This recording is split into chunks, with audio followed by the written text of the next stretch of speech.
Bismillahirrahmanirrahim. Assalamualaikum warahmatullahi wabarakatuh. Alhamdulillahilladzi anzala sakinata fi qulubil mu'minin liyazdadu imana ma'a imanihim. Asyhadu an la ilaha illallah wahdahu la syarika lah wa asyhadu anna Muhammadan abduhu wa rasuluhu la nabiyya ba'da.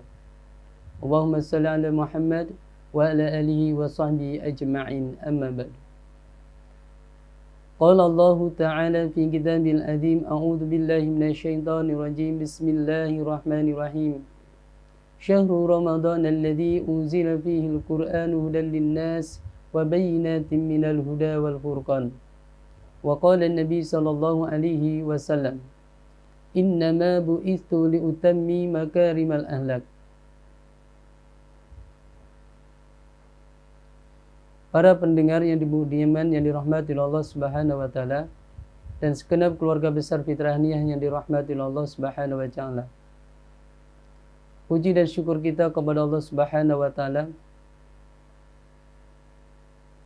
dengan berbagai kenikmatan yang telah kita terima, baik itu nikmat iman dan Islam. Semoga ini mampu menjadikan kita menjadi orang-orang yang bersyukur kepada Allah Subhanahu wa taala, dan semakin bertambahnya iman dan takwa kita kepada Allah Subhanahu wa taala. Alhamdulillah, pada kesempatan kali ini kita diizinkan oleh Allah Subhanahu wa taala untuk bertemu di majelis virtual. Semoga melalui majelis ini mampu menjadikan wasilah kita untuk semakin dekatnya kita kepada Allah Subhanahu wa taala, semakin bertambahnya iman kita kepada Allah Subhanahu wa taala, dan semakin bertambahnya ketakwaan kita kepada Allah Subhanahu wa taala. Bulan suci Ramadan adalah bulan yang penuh dengan kemuliaan dan juga penuh dengan keberkahan. Bulan suci Ramadan akan sanggup merubah seseorang yang semula tidak memiliki adab yang baik dan juga orang yang tidak memiliki mahabbah. Tatkala orang mampu memanfaatkan bulan suci Ramadan ini dengan sebaik-baiknya, maka akan terjadi perubahan. Yang semula tidak memiliki adab yang baik, yang semula tidak memiliki mahabbah, kemudian akan menjadi sebaliknya. Mereka akan tumbuh orang-orang yang memiliki adab yang baik, kemudian juga memiliki mahabbah. Para pendengar yang dirahmati Allah Subhanahu wa taala dan segenap keluarga besar Fitrahiyah yang dirahmati Allah Subhanahu wa taala. Setiap orang tua dan setiap guru atau para pendidik pasti menginginkan agar anak ataupun muridnya atau anak didiknya memiliki adab yang baik dan juga mahabbah. Lalu bagaimana agar anak-anak yang tumbuh ini, agar murid-murid yang dididik itu mampu memiliki adab yang baik juga memiliki mahabbah? Dari sini paling tidak ada dua faktor. Yang pertama adalah faktor dari guru atau para pendidiknya. Ketika seorang pendidik yang menginginkan anak didiknya atau muridnya memiliki adab yang baik dan mahabbah, maka tentunya bagi para pendidik harus mengajarkan kepada anak didiknya yang terkait dengan adab dan mahabbah. Maka dari sini sangat pentinglah ketika Al-Quran menjadi peran utama dalam rangka memperbaiki adab, karena Al-Quran diturunkan merupakan sebagai petunjuk. Sebagaimana Allah Subhanahu wa taala berfirman dalam surat Al-Baqarah ayat 185. A'udzu billahi minasyaitonir rajim. Bismillahirrahmanirrahim. Syahrul Ramadan alladzi unzila fihi al-Qur'an hudan lin-nasi wa bayyinatin minal huda wal furqan. Bahwa ketika diturunkan Al-Quran adalah menjadi petunjuk bagi perubahan, baik perubahan sikap mental Maka bagi orang-orang atau para pendidik yang menginginkan anak didiknya atau murid-muridnya terjadinya perubahan adab yang dari tidak baik menjadi baik, yang tadinya tidak memiliki mahabbah menjadi mahabbah, maka Al-Quran menjadi petunjuknya dalam merubah adab yang tidak baik menjadi baik, yang tidak memiliki sikap mahabbah kemudian memiliki mahabbah.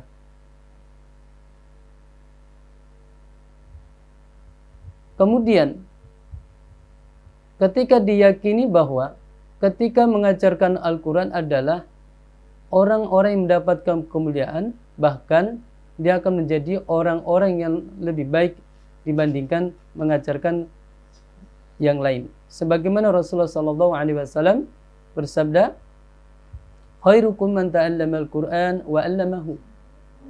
Sebaik-baiknya kalian adalah orang yang mengajarkan Al-Quran, orang yang belajar Al-Quran dan yang mengajarkan Al-Quran. Maka begitu hebatnya Al-Quran yang sebagai petunjuk manusia, sebagai petunjuk bagi para guru dan pendidik dalam merubah adab anak-anak ataupun murid, dan juga untuk mewujudkan atau melahirkan mahabbah kepada anak didiknya. Kemudian yang perlu diperhatikan lagi pada para pendidik adalah memberikan teladan yang baik bagi anak didiknya. Yakni ketika seorang guru mengharapkan anak didiknya itu memiliki adab yang baik kemudian mahabbah, maka juga guru juga harus memiliki adab dan mahabbah kepada muridnya.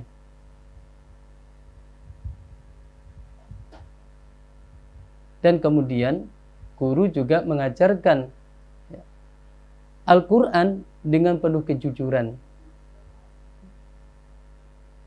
sehingga akan lahirlah adab-adab yang baik yang akan dilahirkan dari pembinaan melalui dasar Al-Quranul Karim. Yang kedua, itu adalah orang tua. Setelah anak dididik di sekolah dan dia menjadi murid bagi guru-gurunya, yang kemudian para gurunya mengajarkan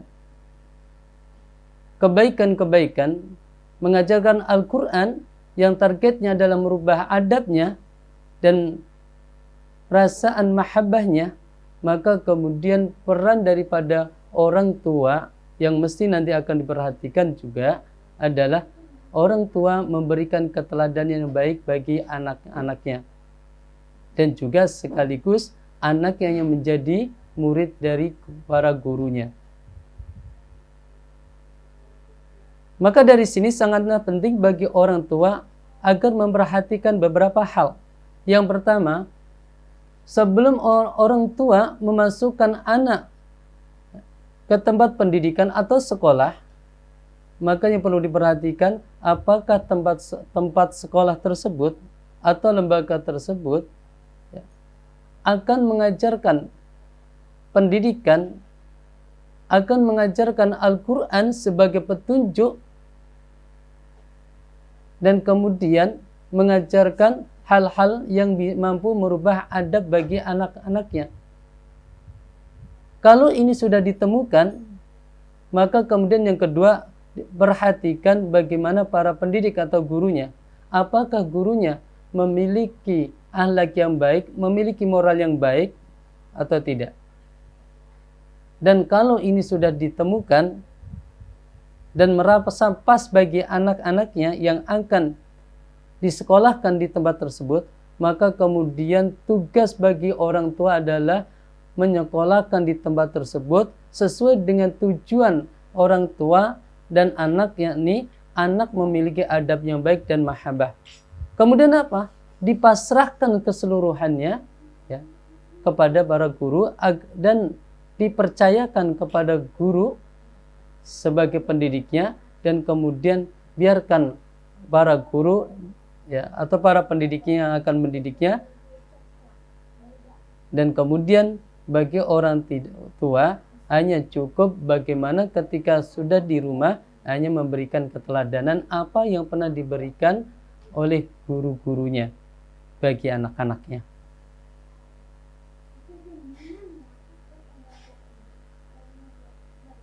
Maka tugas bagi orang tua tidaklah cukup hanya sekedar merasa sudah membayar pendidikannya yang kemudian mengabaikan dan tidak memperhatikan pentingnya memberikan adab kepada anak-anak. Karena boleh jadi ketika anak-anak telah mendapatkan pendidikan yang baik dari sekolah, tapi kemudian anak-anaknya melihat peran orang tua yang tidak baik, tapi kemudian anak-anak justru melihat contoh di depan matanya, yaitu orang tuanya. Maka dari sini sangat penting ketika pendidik atau guru yang setelah memberikan pendidikan, yaitu dengan Al-Qur'annya sebagai petunjuk, yang kemudian gurunya memberikan teladan yang baik, kemudian orang tua juga menjadi teladan yang baik. Dan yang tak kalah pentingnya adalah bagi orang tua juga bisa memberikan teladan dan memberikan teladan bagi anak-anak dengan mengajarkan kepada mereka, yaitu tentang sirah Nabi. Ya, sejarah para nabi, kemudian para sahabat, karena mereka adalah orang-orang yang mulia. Semoga ini mampu diikuti anak-anak. Kemudian perlu diketahui bagi orang tua dan anak-anak, sehebat apapun kita, jadi sehebat apapun kita, ketika kita menjadi orang yang hebat, ketika kita menjadi orang yang pintar, ketika kita menjadi orang yang terkenal, kemudian kita menjadi orang yang memiliki jabatan yang luar biasa, ingatlah semua itu berkat usaha, perjuangan, dan pendidikan dari seorang guru. Maka di sini sangatlah penting bagaimana orang tua sebagai teladan bagi anaknya, yang kemudian anak menyadari karena semua keberhasilan yang dimiliki itu berkat perjuangan dari seorang guru yang telah mendidiknya. Maka kemudian bagaimana anak yang menjadi murid itu harus memiliki adab yang baik. Bahkan ini adalah menjadi syarat sebelum anak belajar dari seorang gurunya.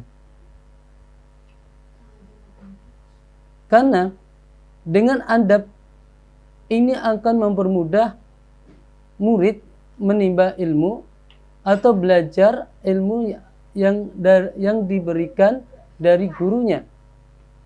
Lebih-lebih adalah terkait dengan pelajaran akhlak, agama, dan Al-Quran.